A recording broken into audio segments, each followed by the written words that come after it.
Muy bien, hermanos, después de alabar al Señor con nuestros labios, nuestros cantos y poder, no sé cómo percibiste tú la alabanza, pero yo me gocé mucho en la alabanza y pues el poder darle gloria a Dios a través de los cantos, qué maravilloso ahora poder entender estas verdades y declararlas juntos, ¿verdad?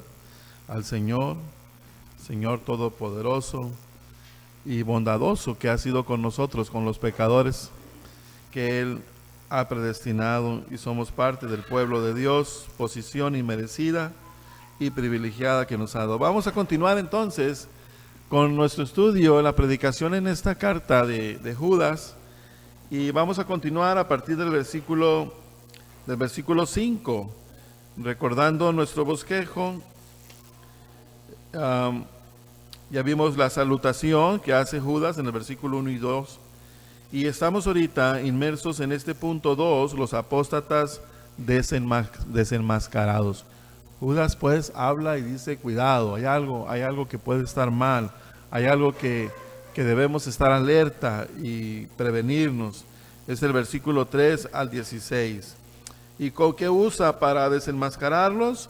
Vimos el primer punto, mostrando la situación de guerra contra los apóstatas, en el versículo 3 y 4. Estuvimos viendo pues que Judas nos exhorta a contender ardientemente por la fe. La fe, una vez que ha sido dada, dice en el versículo 3, que contendáis ardientemente por la fe que ha sido una vez dada a los santos. La fe, la palabra de verdad, el fundamento, lo que creemos, ya ha sido dado al pueblo de Dios desde el Antiguo Testamento, guardado celosamente por el pueblo judío, y también el Nuevo Testamento, la palabra del Señor revelada a través de los apóstoles, las cartas que tenemos pues el canon completo, que es las Sagradas Escrituras, las cuales nos hablan y nos previenen de las cosas desde la eternidad pasada hasta la eternidad futuro. Contendamos pues ardientemente por la fe que ha sido una vez dada a los santos, porque hay hombres que se han infiltrado o que se pueden infiltrar en las iglesias tratando de distorsionar la verdad de Dios, el propósito verdadero que el Señor nos llamó. Por cierto, el propósito de Dios para el pueblo de Dios, para su iglesia, es que seamos luz y sal, que seamos testigos del amor de Dios. Y estos hombres, lejos de venir y buscar la gloria de Dios a través de estos propósitos, están buscando el satisfacerse a sí mismos, el sacar provecho de las personas, el ser reconocidos, buscando pues los lugares preeminentes o de liderazgo dentro de la iglesia. Y dice Judas, combatir, dice, contendáis, guerrear, un llamado a la guerra ardientemente por la fe, para guardar esta verdad, para mantenernos firmes en este propósito. Esa es la forma pues que usa, mostrando el llamado, la situación de guerra contra los apóstatas. Muy bien, vamos a ver ahora el punto B, donde Judas ahora nos va a hablar en el versículos del 5 al 7, nos va a hablar recordando la historia y nos va a mencionar 3 ejemplos donde él está siguiendo su estilo como escriba, como escritor de esta carta, un estilo que él tiene particular de hacer repeticiones, de hacer triadas, 3 cosas, así como en el versículo 2 vimos que él nos saludó y nos dice misericordia y paz y amor. 3 cosas, 3 características, la triada. Y ahora nos va a hablar de eso también, del resultado condenador de los apóstatas.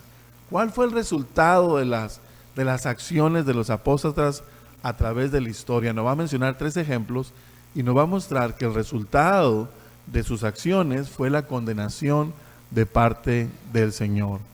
Recordando la historia a través de esos 3 ejemplos, el resultado condenador de los apóstatas, versículos del 5 al 7. Vamos a ver esos 3 ejemplos esta mañana y vamos a pedirle al Señor que nos ayude para poder pues aprender de ellos. Y pues nosotros como seres humanos debemos aprender de la historia. Hay una frase en el mundo que declara que el pueblo que no aprende de la historia está condenado a repetir los mismos errores, ¿verdad? Y de hecho el Señor nos dejó la herencia, el testamento, para que no tengamos que pasar por estas cosas, para que podamos estar confiados en la verdad de Dios, prevenirnos y así mostrarnos el error y sacarle la vuelta. Ese es el propósito del testamento, de la historia que el Señor nos muestra, las figuras que usa el pueblo de Israel y todas estas teofanías que donde manifiestan la presencia de Dios, como la zarza ardiendo, como la roca donde salió agua, como la nube en el desierto, ¿verdad? El arca misma, el arca de Noé y el arca de la alianza, símbolos, figuras de nuestro Dios y que el Señor usa para que nosotros aprendamos. Vamos pues a pedirle al Señor nos ayude a entender y aprender de estos tres ejemplos que Judas nos va a presentar o nos está presentando aquí, para recordarnos y que reflexionemos y entendamos que nuestro Dios, con nuestro Dios no es cosa de juego, es algo serio e importante para nosotros. Vamos juntos al Señor y pedirle. Bendito Señor, nuevamente Señor nos acercamos al trono de tu gracia con temor y con temblor, a reconocer y entender, Señor, tu grandeza, tu poder, tu santidad, tu pureza, Señor.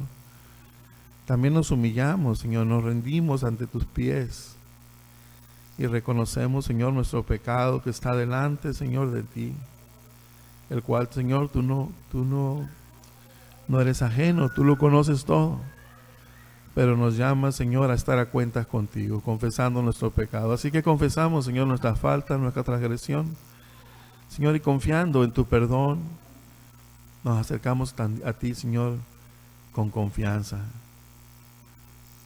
Confiando, Señor, en la verdad, el cariño y del amor que nos revelas en tu palabra. Como nuestro Padre, somos tus hijos adoptados y reconocemos que fallamos, Señor, al llamamiento, pero también entendemos tu amor, tu paciencia y tus propósitos, Señor. Te damos muchas gracias, pues nos permite nuevamente estar juntos en este lugar y continuar con este estudio. Señor, abre nuestra mente, nuestro corazón esta mañana y podamos, Señor, aprender y ver lo que tienes para nosotros hoy, Señor. Tu Santo Espíritu nos llene de tu gracia, Señor, y de entendimiento. Revélate a nuestra mente, a nuestro corazón. Queremos conocerte, entenderte y poderte servir, Señor. Te damos gracias y te lo pedimos en el nombre de Cristo Jesús. Amén.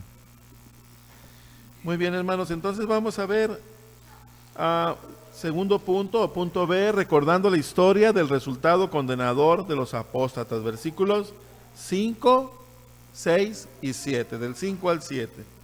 Dice la palabra del Señor, dice Judas, aquí hablando: mas quiero recordaros, ya que una vez lo habéis sabido, que el Señor, habiendo salvado al pueblo, sacándolo de Egipto, después destruyó a los que no creyeron.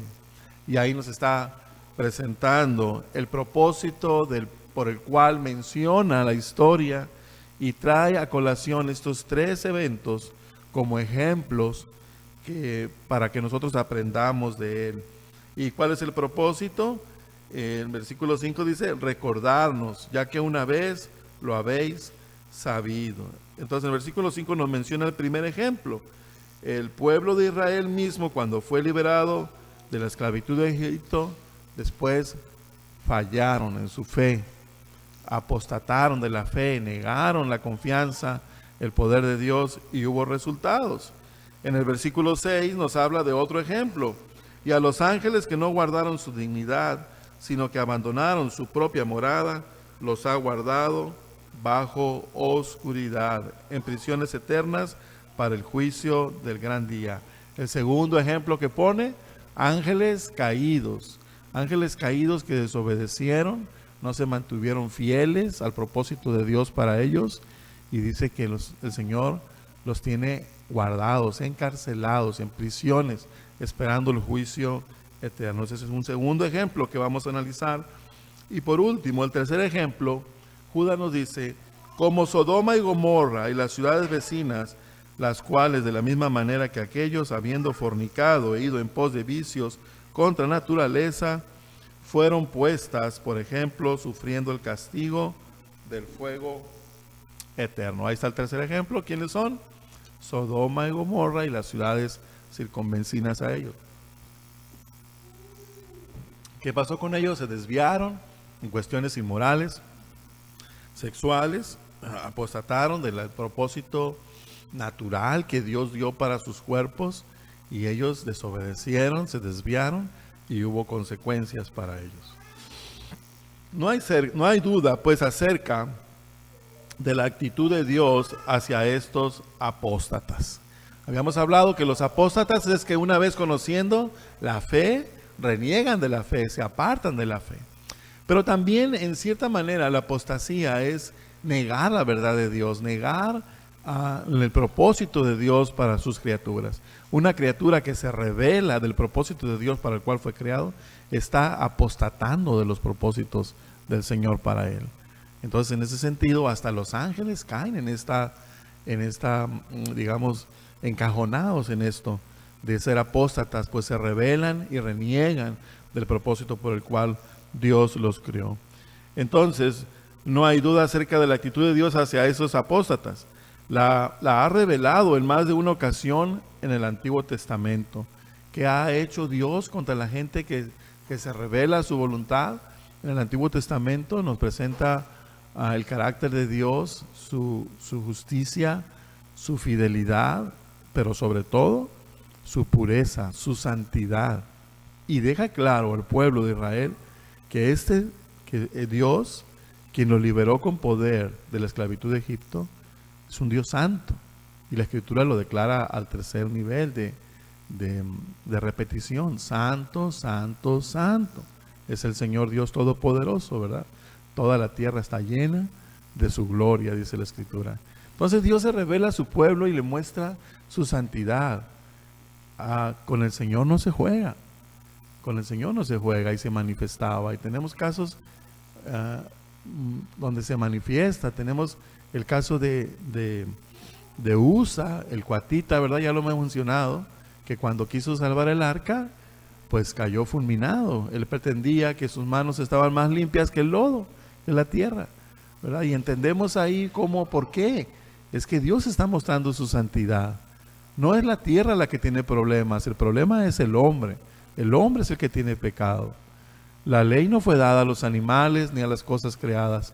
La ley de Dios fue dada, la ley moral fue dada al hombre, el cual llevamos la imagen y la semejanza de Dios.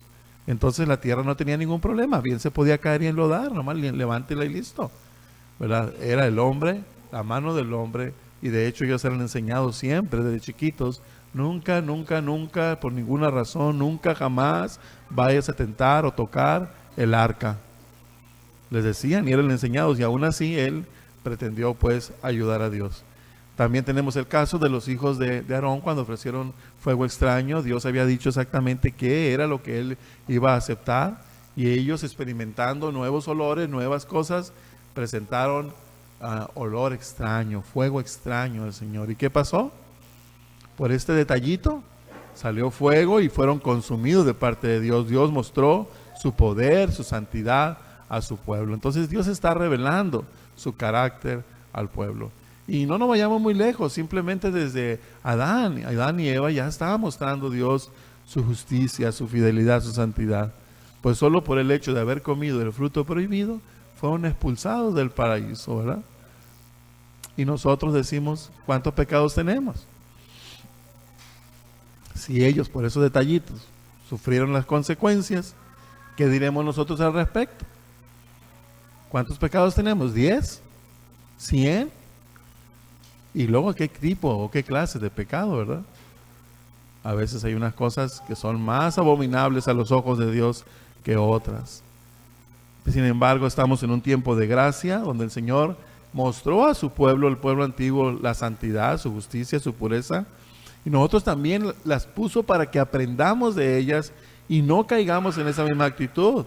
Y ahora Dios está revelando a nosotros su gracia, su misericordia, y la experimentamos cada día en que, siendo aún pecadores, Dios es paciente con nosotros y nos está dando una oportunidad de arrepentirnos y encaminar pues nuestros pasos en obediencia a la voluntad de Dios.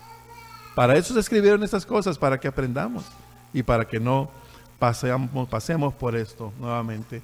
Judas hace mención pues de 3 de ellas y continúa con su estilo de usar las triadas. 3 cosas. Primero, los israelitas incrédulos, como dijimos, versículo 5, los ángeles que pecaron, versículo 6, y los habitantes de Sodoma y Gomorra, versículo 7. Vamos a ir con el primer ejemplo, versículo 5. Mas quiero recordaros, ya que una vez lo habéis sabido, ya lo sabemos, ¿para qué necesitamos estar recordando las cosas? ¿Lo ocupamos? Claro que sí, ¿verdad? La Escritura se nos muestra que no me cansaré de repetirle las cosas, dice el apóstol, porque las necesitamos. Ojalá fuésemos criaturas sabias y con una vez que nos digan las cosas fuera suficiente. Antes, cuando no conocíamos la voluntad de Dios, éramos ignorantes de ella y por ende pues no sabíamos exactamente y cometíamos actos de rebelión contra Dios. Pero el Señor ya nos ha mostrado su evangelio, ha resplandecido en nuestra mente y en nuestro corazón y conocemos las cosas que le agradan a Dios. Entonces ya no deberíamos tener más recordatorios, deberíamos comportarnos como sabios. Pero lejos de eso, ¿qué hacemos? Nos comportamos, ya no somos ignorantes porque ya sabemos. Ahora pasamos a un estado peor, ahora somos necios. Necios porque sabiendo hacer las cosas, no las hacemos. Entonces necesitamos pues que nos estén recordando, que nos estemos recordando estas verdades. Y por eso nosotros estamos cada vez que estamos en esta carta, vamos a estar leyendo prácticamente casi toda la carta. Al terminar la serie de mensajes, tal vez nos memoricemos toda la carta y estaremos pues preparados, ¿cómo se dice? Avisados de los peligros que es la apostasía, renegar de las cosas del Señor. Entonces, ese es el propósito o el punto por el cual Judas nos viene y trae a colación estos ejemplos. Primer ejemplo, entonces, que el Señor, habiendo salvado al pueblo, sacándolo de Egipto, después destruyó a los que no creyeron. El primer ejemplo es el pueblo de Israel en el desierto. El Señor, habiendo salvado al pueblo, sacándolo de Egipto, después destruyó a los que no creyeron. Esta historia la conocemos y se encuentra en el libro de Números, capítulos 13 y 14. No la vamos a leer toda, pero vamos a ir a ese pasaje. Ahí podemos hacer algunos señalamientos. Números, capítulo 13 y capítulo 14. El capítulo 13 lo titula mi Biblia Reina Valera, versión 1960, y lo titula Misión de los 12 espías. Dice el versículo 1, y Jehová habló a Moisés diciendo, envía tú hombres que reconozcan la tierra de Canaán, la cual yo doy a los hijos de Israel. De cada tribu de sus padres enviaréis un varón, cada uno príncipe entre ellos. Y Moisés los envió, dice el versículo 3. Conocemos la historia, van 12, cada uno representaba a las diferentes tribus. ¿Y qué pasó? Fueron, inspeccionaron la tierra y hay que señalar algo importante en el contexto cuando los envían. El contexto en que cuando los envían es que ellos vienen del trasfondo de haber sido expuestos al poder de Dios cuando fueron liberados de la esclavitud de Egipto. Dios se había manifestado su poder a través de las 10 plagas que mandó y cómo Dios tuvo cuidado de su pueblo. Y todavía cuando en la huida, cuando Moisés abrió en el poder del Señor el mar rojo, ¿verdad? Y pudo pasar el pueblo. Y cuando pasaron los egipcios, el mar los tragó. Entonces habían manifestado, habían sido expuestos al poder de Dios. ¿Y qué pasa? ¿Cómo regresan estos hombres? ¿Cuál fue el problema de ellos? Pues dice la Escritura que 10 de ellos contaron lo que habían visto. Dice el versículo 31. Dice, mas los varones que subieron con él dijeron, no podremos subir contra aquel pueblo, porque es más fuerte que nosotros. Versículo 32. Y hablaron mal entre los hijos de Israel de la tierra que habían reconocido, diciendo, la tierra por donde pasamos para reconocerla es tierra que traga a sus moradores. Y todo el pueblo que vimos en medio de ella son hombres de grande estatura. También vimos allí gigantes, hijos de Anac, raza de los gigantes, y éramos nosotros, a nuestro parecer, como langostas, y así les parecíamos a ellos. ¿Con qué actitud vienen ellos y cuentan y dan parte de su inspección? Con una actitud no de autoestima o de confianza en Dios, sino con una actitud temerosa, una actitud caída, una actitud de queja, una actitud de sentirse nada, cuando realmente son el pueblo escogido de Dios. Y fíjense en el versículo 14, no fue nada más lo que contaron ellos, sino la reacción del pueblo. Entonces toda la congregación gritó y dio voces, y el pueblo lloró aquella noche, y se quejaron contra Moisés y contra Aarón todos los hijos de Israel, y les dijo toda la multitud, ojalá muriéramos en la tierra de Egipto, o en este desierto, ojalá muriéramos. ¿Y por qué nos trae Jehová a esta tierra para caer a espada, y que nuestras mujeres y nuestros niños sean por presa? ¿No nos sería mejor volvernos a Egipto? Y decían el uno al otro, designemos un capitán y volvámonos a Egipto. Entonces Moisés y Aarón se postraron sobre sus rostros delante de toda la multitud de la congregación de los hijos de Israel, y Josué, hijo de Nun, y Caleb, hijo de Jefón, que eran de los que habían reconocido la tierra, rompieron sus vestidos. Y hablaron a toda la congregación de los hijos de Israel, diciendo, la tierra por donde pasamos para reconocerla es tierra en gran manera buena. Si Jehová se agradare de nosotros, Él nos llevará a esta tierra y nos entregará tierra que fluye leche y miel. Y fíjese el versículo 9. Por tanto, no seáis rebeldes contra Jehová, ni temáis al pueblo de esta tierra, porque nosotros los comeremos como pan. Su amparo, dice, se ha apartado de ellos, y con nosotros está Jehová, no los temáis. Vimos la semana pasada cuando Judas exhortó a contender por la fe. Mirábamos que el llamado de Judas no es a tomar armas, a tomar palos y agredir a las personas físicamente. Mirábamos que nuestra lucha, no, como dice Pablo en Efesios, no es contra carne ni sangre. Nuestra lucha es contra principados, contra potestades en las regiones celestes de maldad. La lucha es espiritual y debemos tomar las armas que el Señor ha provisto. Ellos, la gente en el mundo, confía en caballos, confían en lanzas, en armas. Nosotros confiamos en el Señor. Entonces debemos contender, pero no ser contenciosos. Debemos contender con el amor, no pagando el mal con mal, sino más bien pagando el mal con bien. Y guardando nuestro testimonio, no sea que caigamos también nosotros en un mal testimonio de ira o de condenación, de juicio. No contendemos pues contra carne ni sangre, sino que debemos confiar en el poder del Señor.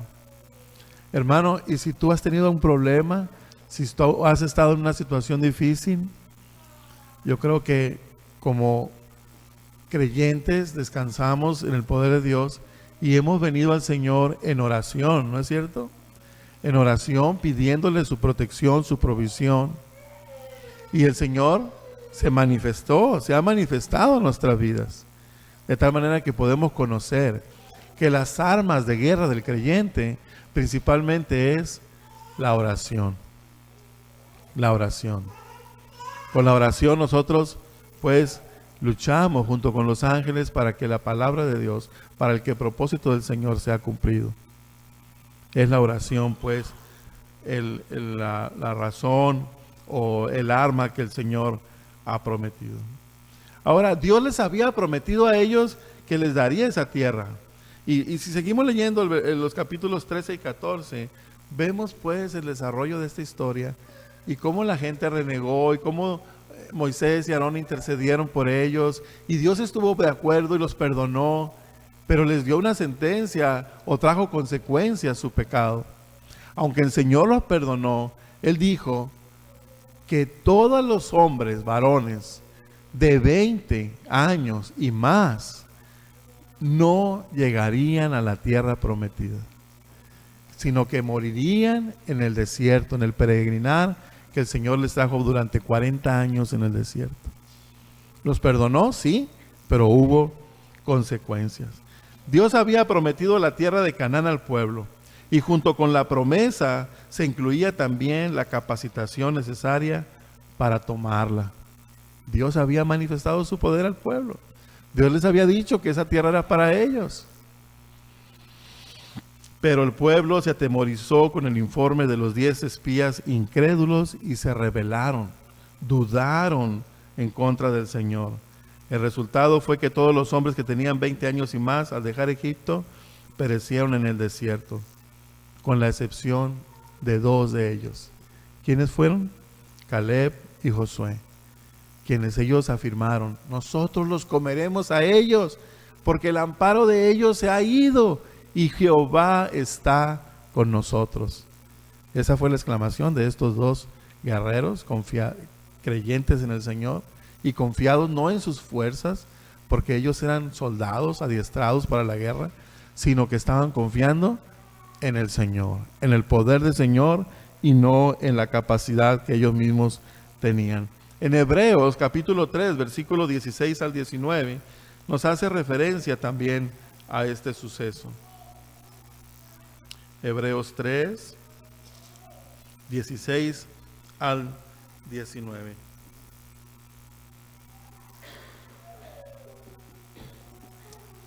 Dice la Escritura: ¿quiénes fueron los que, habiendo oído, le provocaron? ¿No fueron todos los que salieron de Egipto por mano de Moisés?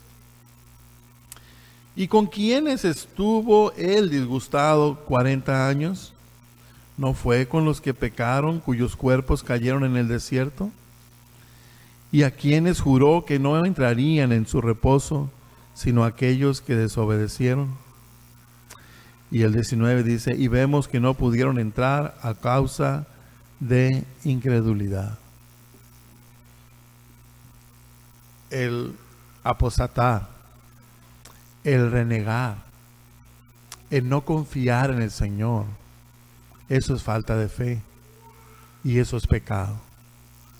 Y aunque el Señor perdona nuestro pecado, Judas y el Señor mismo quiere mostrar algo que nosotros debemos aprender. Él nos perdona ciertamente, pero las consecuencias del pecado allí van a estar. Hermano, entonces guardemos nuestras vidas, porque en el mejor de los casos muchas veces parece que no pasa nada o no sufrimos consecuencias tan drásticas, pero a la postre, en el tiempo, nuestro testimonio es dañado y afecta no solamente al que comete pecado, sino a los que están a nuestro alrededor. Afecta al pueblo de Dios, afecta a tu pareja, a tu familia, a tu casa, y el Señor quiere que aprendamos eso. Pues Él perdonó al pueblo de Egipto, pero todos esos varones incrédulos que dudaron de Él, del poder de Dios, quedaron postrados y muertos en el desierto, de tal manera que ni uno de ellos entró a la tierra prometida, más que solamente Caleb y Josué. Fíjense, hermanos, ni aún Moisés entró. Pues Moisés, una actitud no propia, una actitud condenatoria hacia el pueblo por la duda del pueblo hacia Dios, cuando el Señor le dijo que golpeara la roca para que extrayera agua de ahí, Él lo hizo con una actitud impropia. Y eso le costó el no poder entrar a la tierra prometida. Llegó hasta los límites y la vio. Permíteme verla, y la vio, pero no entró. Guardemos nuestras vidas, hermanos, y aprendamos de estos ejemplos que el Señor nos pone, ¿verdad? Y nos muestra en el Antiguo Testamento. Ahora, vamos a ver en el versículo 6, el segundo ejemplo. Y a los ángeles que no guardaron su dignidad, sino que abandonaron su propia morada, los ha guardado bajo oscuridad en prisiones eternas para el juicio del gran día. El segundo ejemplo de rebelión y apostasía es el de los ángeles que pecaron. Todo lo que sabemos de ellos, de estos ángeles, con certidumbre, lo que la palabra declara y podemos descansar que es verdad, es lo que dice aquí mismo en este versículo. Es que no guardaron la dignidad que les había sido asignada. O sea, fueron creados para un propósito y les fue dado ese propósito. Pero ellos no se mantuvieron firmes en ello, sino que desobedecieron, renegaron. Entonces también nos dice que abandonaron su propia morada. Dios los había puesto en un área, en un medio ambiente específico donde Él como creador quería que ellos se desenvolvieran, ¿verdad? Y sin embargo, tampoco se mantuvieron ni en el propósito, ni en el lugar, o el medio ambiente, o la situación que los rodeaba, sino que desobedecieron y buscaron otras cosas, no como vamos a ver ahorita, no lo que el Señor los puso. Y no solamente querían otras cosas, sino que no se quedaron ahí donde el Señor los había puesto. Abandonaron su propia morada. Y que están ahora, y sabemos también con certidumbre, que ahora están guardados bajo oscuridad en prisiones eternas esperando el juicio final. Estos ángeles caídos de la gracia de Dios por su desobediencia no andan libres. No son demonios que andan libres. Son ángeles que están guardados, encarcelados para el juicio final. A contrario de otros ángeles, como vamos a ver que la Biblia también nos habla de eso. Las Escrituras nos hablan de dos apostasías de ángeles, o sea, los ángeles del Señor, seres espirituales. La primera fue cuando Lucifer cayó y se supone que involucró a una hueste de seres angelicales en su rebelión. Dice la Escritura que 1/3 de los ángeles arrastró con él Satanás en su propósito, en esa idea o en esa forma de pensamiento de pretender ser alguien aparte de Dios. Él fue creado, es una criatura, Dios es el creador, Dios es el yo soy, Él no necesita a nadie para existir, y todas las cosas que Él creó, las creó con límites, con capacidades, pero con límites.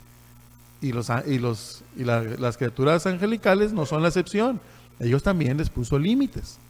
Pero Lucifer, el ángel más perfecto, se envaneció tanto. La Escritura nos habla de eso, no nos dice más, solamente que se envaneció y pretendió ser como Dios. Y no solamente como Dios, sino aún estar por encima de Dios. O sea, no sujetarse a los límites que el Creador le había puesto. Y esta es la idea o el principio diabólico que le vendió a Eva en la tentación. ¿Se acuerdan? Cuando le dijo a Eva, no moriréis, sino que sabe Dios que el día que de él comas, o sea, del fruto prohibido, seréis como Dios, dice. Seréis como Dios, sabiendo el bien y el mal. La idea, pues, de ser libre, rebelarse a los límites que Dios establece para sus criaturas. Le pareció atrayente al diablo. Ahora ya la Escritura no habla de él como Lucifer, el ángel de luz, sino que habla de él como el diablo, el engañador, Satanás, ¿verdad? Mentiroso, homicida, desde el principio. Esta pues idea también se la transmitió a Eva, y también es el mismo principio diabólico el que impera en nosotros. Hoy día también nos vende el mismo punto. Cuando nosotros sabemos la voluntad de Dios y sabemos lo que Dios quiere que hagamos, llega sutilmente. Por cierto, el diablo no es ese ser peludo con colmillos que la sociedad a veces te presenta, ni ese dibujo rojo con cuernos y un tenedor con pata de cabra y pata de caballo, que es una... La idea de ese dibujo era burlarse de Dios, del diablo, minimizarlo a él, sino que realmente el diablo, Satanás, el mentiroso, el engañador, se presenta en nuestras vidas de una manera bien sutil y muy atrayente.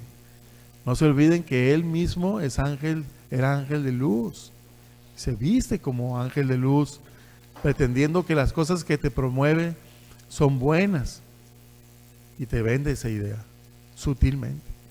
Si él se presentara como lo malo, la maldad personificada que es, él no se va a presentar así. Por cierto, los niños, ¿verdad? Jóvenes, no tengan temor de eso, no tengan miedo de eso, porque él nunca se va a presentar así. Porque sabe que el día que se presente así, lo que va a pasar es que las personas van a salir corriendo buscando a Dios, y es lo que él menos quiere. Pero ahí está, cada día con nosotros, a nuestro lado, vendiéndonos esta idea. Tú puedes ser, tú te lo mereces, tú piensa en ti, solo en ti. Eso es egocentrismo, eso es egoísmo, y se opone a lo que Dios es. Dios es amor, la negación de uno mismo. Más bienaventurado es dar, dice el Señor, que recibir. Entonces, ahí está el principio diabólico. Entonces nos hablan de estos ángeles, y que involucró a 1/3 de la creación de los seres angelicales. Estos ángeles caídos no están encarcelados. Estos que siguieron a Satanás o a Lucifer, no están encarcelados en la actualidad. El diablo y sus demonios están fomentando de manera activa la guerra contra el Señor y su pueblo. Recordamos en la Escritura, en los Evangelios, cómo el Señor liberó a muchas personas que habían sido o que estaban poseídas o dominadas por demonios, que los llevaban lejos de servir a Dios a una serie de cosas dominados y a veces espeluznantes, ¿no? Aberraciones, como el caso de este demonio que estaba en un panteón, y cuando la gente pasaba por ahí eran agredidos por él. Traen destrucción, traen pues apartamiento de la presencia del Señor, y están ahí actuando. Al tiempo de hoy todavía actúan, pero el creyente no puede ser poseído por un demonio, porque el creyente tiene al Espíritu Santo en su ser, y donde habita el Espíritu Santo no puede habitar la luz y las tinieblas al mismo tiempo. Y esa es la seguridad que tenemos. Aunque a veces sí parece como si estuviéramos poseídos, porque es tanto el ataque cuando el creyente se aleja de la fortaleza en Dios, que es tan hostigado por los demonios, que parecería que lo tienen dominado, pero no, hermanos. Hemos recibido un espíritu de poder y de dominio propio, y podemos enseñorearnos del pecado y poder decir no a la mentira del diablo. Pero él quiere hacer guerra, en la medida que él pueda, va a destruir la creación de Dios, va a destruir la imagen de Dios en nuestras vidas. ¿Y saben cuál es el punto culminante del diablo en una persona que ha poseído y que la ha llevado a apartarse de Dios y estarse fijando solamente en él? Es el suicidio, es la obra maestra, porque el suicidio es la máxima expresión del orgullo, pues nada más está pensando en él y no le importan las demás personas. El egoísmo puro en la persona lo lleva a actuar no pensando en los demás, sino pensando solamente en él. Los demonios ahí están atacándonos. Los demonios son los hijos del diablo. Estas personas que están dominadas por el príncipe de este siglo, como dice la Escritura, que nos promueve las cosas de este mundo. ¿Se acuerdan la parábola del Señor cuando cuenta del trigo y la cizaña? ¿Verdad? Los hijos del diablo y los hijos del reino, los hijos de Dios. Los hijos del diablo estorbando, mordiendo el calcañar, como dice en Génesis 3, capítulo 3, estorbando a los hijos de Dios en su carrera hacia Dios, haciendo la voluntad en su relación con el Señor. Muy bien, estos son pues esos ángeles caídos que están todavía actuando y que andan sueltos. El diablo y sus demonios que siguieron este principio. La otra apostasía de ángeles es la mencionada aquí por Judas y también es mencionada por Pedro en 2 de Pedro 2:4. Fíjense, Pedro también la menciona. 2 de Pedro 2:4 dice: porque si Dios no perdonó a los ángeles que pecaron, sino que arrojándolos al infierno los entregó a prisiones de oscuridad para ser reservados al juicio. ¿Verdad? Y Pedro sigue hablando del mismo tema. Y si no perdonó al mundo antiguo, sino que guardó a Noé, pregonero de justicia, con otras 7 personas, trayendo el diluvio sobre el mundo de los impíos. Y si condenó por destrucción a la ciudad de Sodoma y Gomorra, reduciéndolas a ceniza y poniéndolas de ejemplo a los que habían de vivir impíamente. Y libró al justo Lot, abrumado por la nefanda conducta de los malvados. Y sigue hablando Pedro, ¿verdad? El versículo 9, sabe el Señor librar de tentación a los piadosos y reservar a los injustos para ser castigados en el día del juicio. Si el Señor hizo eso con esas personas, ¿no podrá obrar hoy día con las personas que se rebelan a Él? Sigue obrando el Señor y va a obrar. Solamente que ahorita el Señor nos está mostrando el tiempo de gracia. Pero la ira de Dios se está inflamando, hermanos. Y un día va a ser manifestada en la venida del Señor, cuando Él con justo juicio aparte a las ovejas de los cabritos, ¿verdad? Y entonces unos para la presencia amorosa de Dios, otros para la presencia de la ira justa de Dios. No la ira como nuestra, porque nosotros en la ira nos vamos de paso. No, la ira del Señor es una ira justa, que a cada quien le va a dar de acuerdo a la retribución de sus hechos. No más ni menos, lo que merece. Esa es la justicia de Dios. Entonces Pedro también lo menciona. Pero aún sin embargo hay considerables diferencias de opinión entre los estudiosos de la Biblia, entre los grandes teólogos, acerca de cuál es el acontecimiento al que se hace referencia aquí. ¿A qué se está refiriendo Judas? ¿A cuál de los 2 eventos? Y sin embargo, el más común o generalizado es que Judas se refiere a este acontecimiento a lo sucedido en Génesis 6, versículos del 1 al 3, donde esos ángeles caídos, ¿verdad?, se desviaron, y vamos a ver la historia. Génesis capítulo 6, versículos 1 al 3. Se nos presenta este hecho,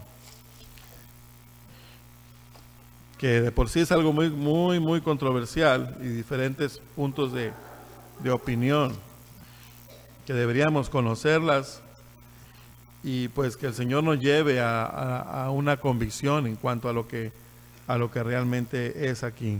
Génesis capítulo 6, versículos del 1 al 3. Y está hasta el 8, pero vamos a leer nomás hasta el 3. Aconteció que cuando comenzaron los hombres a multiplicarse sobre la faz de la tierra y les nacieron hijas, que viendo los hijos de Dios que las hijas de los hombres eran hermosas, tomaron para sí mujeres, escogiendo entre todas. Y dijo Jehová: no contenderá mi espíritu con el hombre para siempre, porque ciertamente él es carne, mas serán sus días 120 años. Ahora, aquí está nombrando a los ángeles y les pone el título, o los identifica como los hijos de Dios. Aunque no dice ángeles, pero está la frase hijos de Dios. En las lenguas semitas antiguas, este término, hijo de Dios, hacía referencia a los ángeles del Señor. Como por ejemplo en Job capítulo 1 versículo 6, vayamos ahí a Job, ahí también se hace la misma referencia y se está pues haciendo énfasis o nombrando, identificando a los ángeles. Dice Job 1:6, un día vinieron a presentarse delante de Jehová los hijos de Dios, o sea, sus ángeles, a la presencia de Dios. entre los cuales vino también Satanás, ¿verdad? Los hijos de Dios. Y también ahí mismo en Job, capítulo 2:1, dice, aconteció que otro día vinieron los hijos de Dios para presentarse delante de Jehová. Y Satanás vino también entre ellos presentándose delante de Jehová. Entonces los hijos de Dios es un término que identifica a los ángeles. Ahora, los ángeles, ¿cuál es el problema de ellos en el capítulo 6? Dice que vieron a las hijas de los hombres. Y entonces, dice, tomaron para sí mujeres, escogiendo entre todas. ¿Qué pasó? Ellos están en una creación espiritual. Por cierto, el Señor dijo que los ángeles no tienen sexo, ni se casan, ni se dan en casamiento, porque no tienen necesidad de reproducirse, pues ya están hechos, el número completo. Y sin embargo, dice alguno de los teólogos, el sexo en los humanos, a diferencia de los animales, no solamente es para procrear, sino que también es una necesidad, es algo que el Señor dio, algo placentero, o es una relación para satisfacerse mutuamente, y es bendecida, pero dentro del matrimonio. Fuera del matrimonio es condenada por Dios. Entonces los ángeles al momento o al tiempo de ver estas cosas, porque dice la Escritura que los ángeles ven en nosotros, bueno, no conocen esas cosas ellos, y se sintieron atraídos por esta situación y quisieron conocer. En los términos de John MacArthur, él hace mención y dice,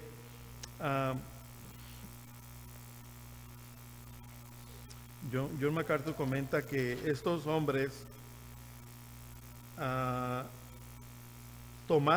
los ángeles, tomaron posesión de hombres para poderse relacionar con estas mujeres. Estos ángeles, en el comentario de MacArthur, tomaron la decisión pecaminosa de poseer a hombres para poder cohabitar con estas mujeres. Dejaron su lugar, dejaron su propósito, poseyeron hombres para cohabitar con estas mujeres, para poder tener estas relaciones sexuales con ellas. Entonces, como ven, pues es algo que se sale del propósito de Dios para estas personas. Ahora, dice en el versículo 6, el pecado de ellos, dejaron su propósito y su lugar, y dice que Dios los ha guardado bajo oscuridad en prisiones eternas para el juicio del gran día. Dios no los dejó ahí, sino que realmente esos ángeles fueron pues encarcelados, sometidos a prisiones de oscuridad, esperando el día del juicio. ¿Y cuál es este día del juicio? ¿Cuál es este gran día del juicio? Se refiere al juicio final en que todos los demonios y Satanás son echados para siempre al lago de fuego que ha sido preparado para ellos. Y de eso habló el Señor en Mateo 25, versículo 41. Vean, Mateo 25, versículo 41. Entonces dirá también a los de la izquierda, apartados de mí, malditos, al fuego eterno, preparado para el diablo y sus ángeles. El Señor mismo habló de pues no tanto lugar, porque no pertenece a esta creación, sino de en términos antropomórficos, podríamos decir un lugar, o limitado pues a un espacio donde estará este sufrimiento. Y también está en Apocalipsis 20:10. Apocalipsis 20:10 también nos habla de este lago de fuego.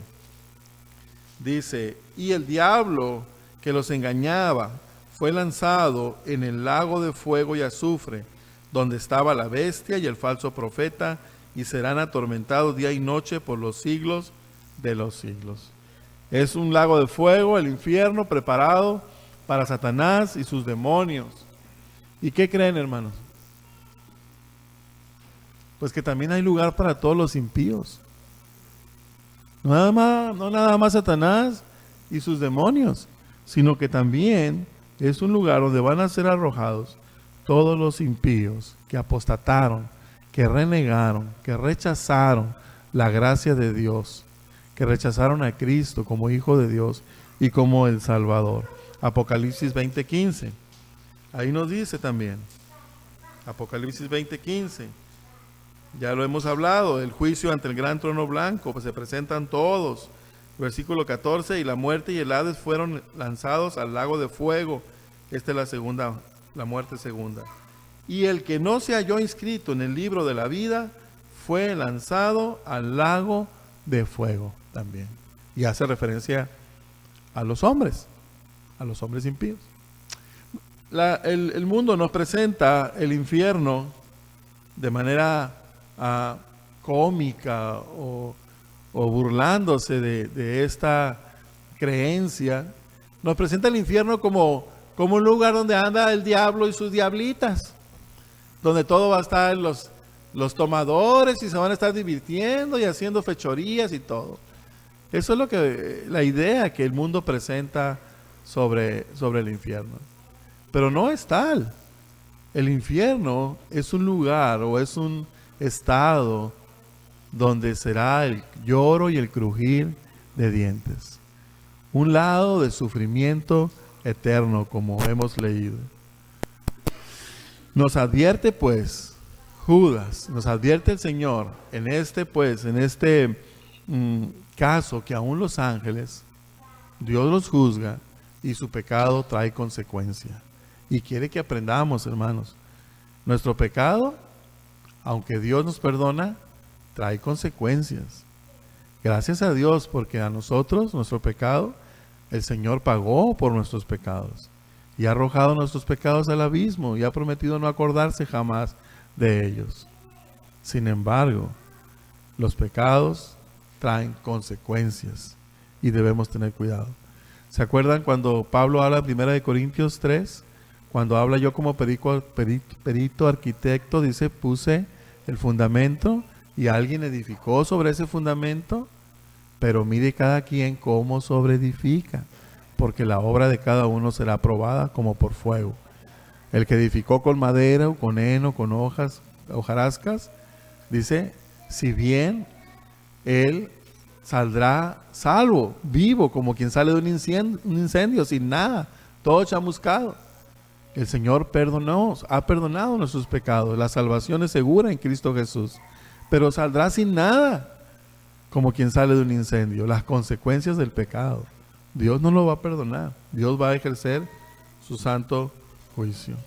Ahora, por último, la tercera apostasía del Antiguo Testamento, citada por Judas, es la historia o el caso de Sodoma, Gomorra y las ciudades vecinas. En el versículo 7, como Sodoma y Gomorra, las ciudades vecinas, las cuales de la misma manera que aquellos, habiendo fornicado, ido en pos de vicios contra naturaleza, fueron puestas, por ejemplo, sufriendo el castigo del fuego eterno.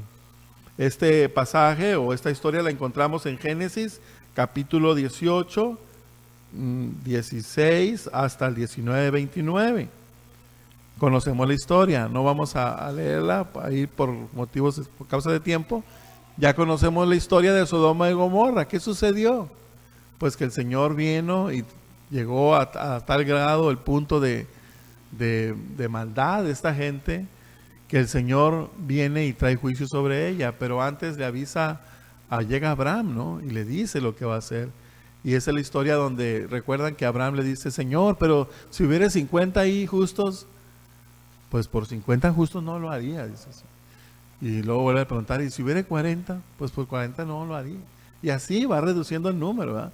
Hasta que yo creo que Abraham entendió que Dios es justo y que el pecado merece justicia y hay consecuencias. ¿Qué hubiera pasado si Abraham le hubiera dicho, Señor, ¿y si hubiera uno? Si hubiera uno. Y había uno. Y era el hermano de Abraham. Era Lot. Pero no. Tal vez Abraham entendió, pues, el justo juicio de Dios al cual se hacía acreedor estas ciudades. Ahora, la palabra introductoria del versículo 7, cuando dice, ¿cómo? Esta palabra como muestra que el pecado de los sodomitas, o de Sodoma y Gomorra, tenía rasgos en común con el de los ángeles caídos, de lo que había hablado anteriormente. Era una inmoralidad totalmente contraria a la naturaleza y abominable para Dios, porque van contra la naturaleza. Y estos sodomitas de Gomorra también y ciudades circunvecinas se habían extraviado en la relación natural que Dios había provisto para entregarse a pasiones vergonzosas. Y este pecado específico de perversión lo considera Pablo en su carta a los Romanos. Romanos capítulo 1, versículo 26 y 27. Aquí Pablo está haciendo un señalamiento sobre este pecado.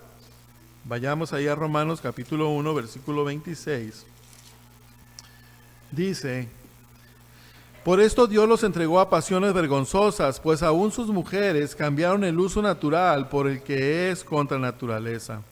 Y de igual modo también los hombres, dejando el uso natural de la mujer, se encendieron en su lascivia unos con otros, cometiendo hechos vergonzosos, hombres con hombres, y recibiendo en sí mismos la retribución debida a su extravío.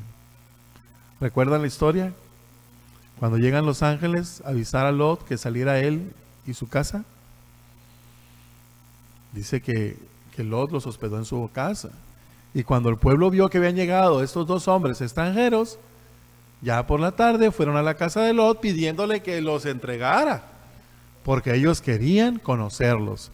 Y este término, conocerlos, es un término que implica una relación íntima.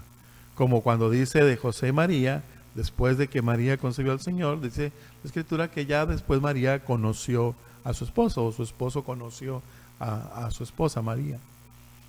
Conocer implica esa relación íntima. Y estos hombres querían a los hombres. Y todavía, ¿verdad? Fíjense, lo vamos a ir un poquito a esta parte. Los hombres de Sodoma, Gomorra y las ciudades vecinas, las cuales se llamaban Adma y Seboín, estaban grandemente adictos a la homosexualidad. El pecado es descrito aquí en este versículo, en el versículo 7, cuando dice,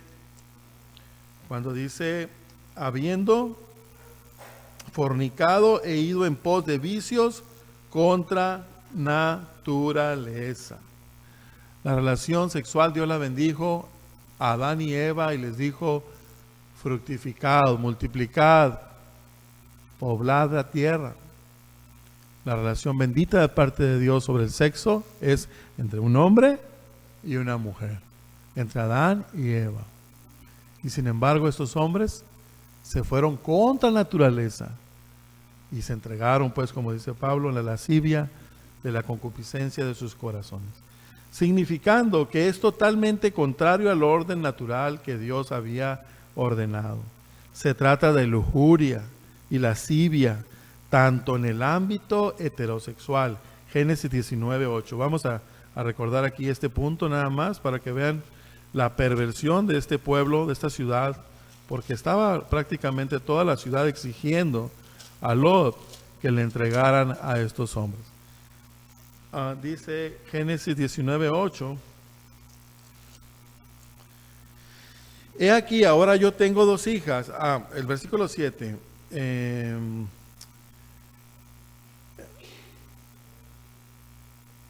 Desde el 4. Pero antes que se acostasen, rodearon la casa los hombres de la ciudad, los varones de Sodoma, todo el pueblo junto, desde el más joven hasta el más viejo.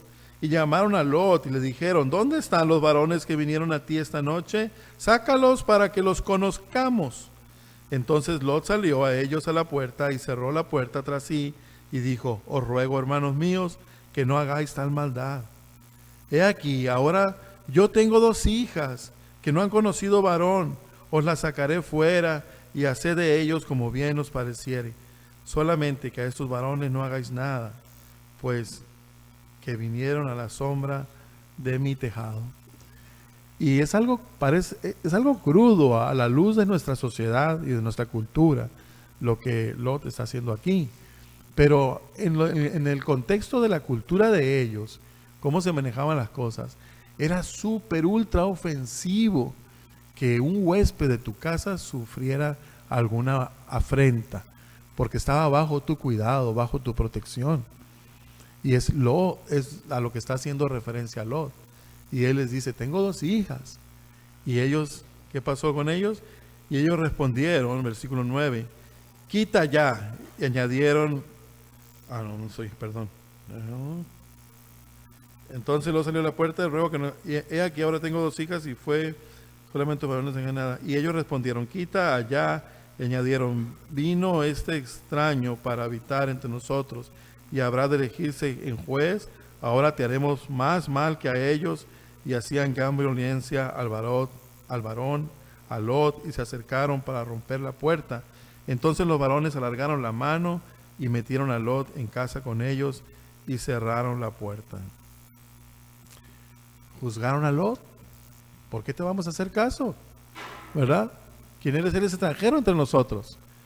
Y ellos no aceptaron lo que Lot les estaba proponiendo, sino que querían, rechazaron el ámbito heterosexual con las hijas de Lot y querían la relación homosexual. Génesis 19, 4 y 5, ahí nos habla, vea lo que leímos. Pero antes que se acostasen, rodearon la casa de los hombres de la ciudad, los varones de Sodoma, con todo el pueblo junto, desde más joven hasta más viejo, y llamaron a Lot y le dijeron, ¿dónde están los varones que vinieron a ti esta noche? Sácalos para que los conozcamos. La perversión sexual de lo que es el homosexualismo. ¿Es acaso una mera coincidencia que muchos apóstatas de nuestros días están al frente de los que defienden públicamente la homosexualidad y que lideran la campaña para su legalización siempre que tenga lugar entre adultos que se consienten? ¿Será coincidencia que estas gentes apóstatas que no creen en el Señor, la verdad de Dios, son los que lideran estas campañas actualmente? Tienen el mismo principio sodomita, el mismo principio de la inmoralidad sexual, entregados pues, como dice Pablo en Romanos, a la concupiscencia de sus corazones. Quieren suavizar las cosas diciendo, bueno, si ellos quieren, pues allá ellos, ¿no? O cada quien podemos hacer lo que queramos. Nunca toman en cuenta a Dios en sus vidas. A estos libertinos se les presentan las ciudades de Sodoma y Gomorra como ejemplo en su sufrimiento del castigo del fuego eterno. Ahí está entonces, pues, ¿qué pasó en la historia de Sodoma y Gomorra? Estos ángeles destruyeron la ciudad, dejaron salir a Lot, su esposa y a su casa, las personas que con él moraban, y le dieron, ¿se acuerdan la advertencia? Nada más sal y no vayas ni siquiera voltees hacia atrás. Y la esposa de Lot, ¿se acuerdan? No aguantó la tentación y volteó y se fue convertida en estatua de arena, ¿verdad? De sal, una estatua de sal. Terrible el castigo, el juicio del Señor. Ahora, hermanos, como conclusión para nosotros, están esos 3 ejemplos para toda la humanidad, ha estado presente en la Escritura, pero para nosotros hoy día, hermanos, yo quisiera terminar como conclusión leyendo 1 Corintios, capítulo 10. 1 Corintios, capítulo 10, y que reflexionáramos en esto, porque tal vez no somos apóstatas en el sentido mismo de que abandonemos la fe, pero cada vez que nosotros transgredimos la ley del Señor, estamos comportándonos como apóstatas, porque no confiamos y no creemos al Señor, creemos la mentira del diablo y nos dejamos llevar por la concupiscencia de nuestros corazones. Y puede ser que a veces caigamos en un pozo cenagoso donde nos cueste trabajo salir de alguna costumbre, de algún pecado que nos domina. Pero sería bueno recordar lo que Pablo nos dice. Yo, Pablo, ruego por la mansedumbre y ternura de Cristo. Yo que estando presente ciertamente soy humilde entre vosotros, más ausente soy osado para con vosotros. Perdón, estoy en 2 de Corintios, ya con razón no mencionaba. 1 de Corintios 10, hermano, perdón. 1 de Corintios 10. Porque no quiero, hermanos, que ignoréis que nuestros padres todos estuvieron bajo la nube, y todos pasaron el mar, y todos en Moisés fueron bautizados en la nube y en el mar, Y todos comieron el mismo alimento espiritual, y todos bebieron la misma bebida espiritual, porque bebían de la roca espiritual que los seguía, y la roca era Cristo. Pero de los más de ellos no se agradó Dios, por lo cual quedaron postrados en el desierto. Mas estas cosas sucedieron como ejemplos para nosotros, para que no codiciemos cosas malas como ellos codiciaron, ni seáis idólatras, como algunos de ellos, según está escrito. Se sentó el pueblo a comer y a beber y se levantó a jugar. Ni forniquemos, como algunos de ellos fornicaron y cayeron en un día 23,000. Ni tentemos al Señor, como también algunos de ellos lo tentaron y perecieron por las serpientes. Ni murmuréis, como algunos de ellos murmuraron y perecieron por el destructor. Y estas cosas les acontecieron como ejemplo y están escritas para amonestarnos a nosotros, a quienes han alcanzado los fines de los siglos. Así que el que piensa estar firme, mire que no caiga. No os ha sobrevenido ninguna tentación que no sea humana, pero fiel es Dios, que no os dejará ser tentados más de lo que podéis resistir, sino que dará también juntamente con la tentación la salida para que podáis soportar. Por tanto, amados míos, huid de la idolatría. Como a sensatos os hablo, juzgad vosotros lo que digo. La copa de bendición que bendecimos, ¿no es la comunión de la sangre de Cristo? El pan que partimos, ¿no es la comunión del cuerpo de Cristo? Siendo uno solo el pan, nosotros, con ser muchos, somos un cuerpo, pues todos participamos de aquel mismo pan. Mirad a Israel según la carne, los que comen de los sacrificios, ¿no son partícipes del altar? ¿Qué digo pues? ¿Que el ídolo es algo o que sea algo lo que se sacrifica a los ídolos? Antes digo que lo que los gentiles sacrifican, a los demonios los sacrifican, no a Dios. Y no quiero que vosotros os hagáis partícipes con los demonios. No podéis beber la copa del Señor y la copa de los demonios. No podéis participar de la mesa del Señor y de la mesa de los demonios.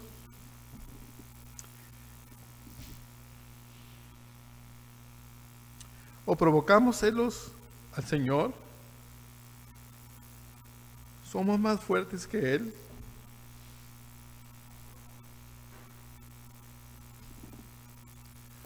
Hasta ahí, hermanos. ¿Qué pasa con nosotros? Somos criaturas rebeldes, caídas de la gracia de Dios, salvados por gracia. Y el Señor se ha revelado en nuestra mente, en nuestro corazón. Y debiendo ser sabios, nos comportamos como necios. Somos de doble ánimo. Buscamos las cosas de Dios, pero somos atraídos por las cosas del mundo.